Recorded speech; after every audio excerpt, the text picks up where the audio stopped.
Singareni GM ఆఫీస్లో కాలబెట్టండి, railway లైన్లు కోసేయండి, ఎందుకు రావా పైసలు మీ అంతటా మీ ఇంటికే వస్తాయని చెప్తున్నారు.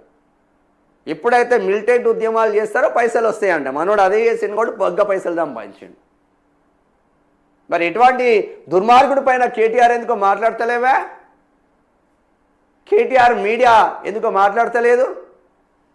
ఏడవన్నారు వీళ్ళంతా.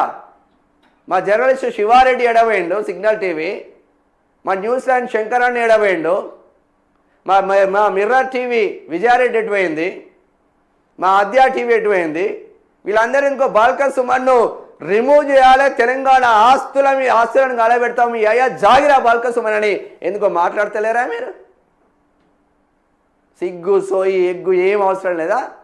మనకు కేటీఆర్ స్క్రిప్ట్ వస్తే చాలు ఏసుడేగా, వేరే ఏం అవసరం లేదు మనకు. ఎందుకంటే నెల నెల పైకం వస్తుంది కదా. పోను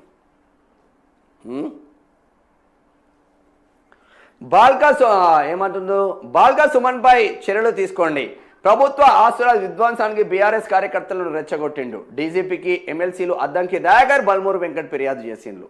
ఇంకా రైలు పట్టాలు కోయాలనడం ఉన్మాదం, బాల్క సుమన్పై రైల్వే పోలీసులు కేసులు నమోదు చేయాలి, మంత్రి పొన్నం సుమన్ను బీఆర్ఎస్ నుంచి బహిష్కరించాలని డిమాండ్ చేస్తూ ఉన్నారు. విధ్వంసంతో వసూలు చేయాలన్నదే బీఆర్ఎస్ జేఎమని ఫైర్ అవుతూ ఉన్నారు బండి సంజయ్. ఇదైతే వాజిబేనా? అరే ప్రభుత్వ ఆస్తులు అంటే మన ఆస్తులు రా నాయన. ప్రభుత్వ ఆస్తులను తగలబెట్టి బస్సులను తగలబెట్టి తెలంగాణ ఉద్యమంలాగా చేస్తా అంటే నడవదు. వీనిపైన కేసు పెట్టాలి బాల్క సుమన్ బల్పు మాటల మీద. ఏది పడితే అదే మాట్లాడితే మా అంటే నెల రోజులు జైల్లో ఉంటాం పీకుతారా అంటున్నారు.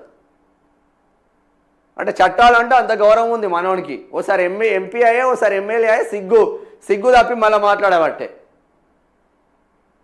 ఏం మాటలు అవి? బల్పు మాటలు కాకపోతే మీ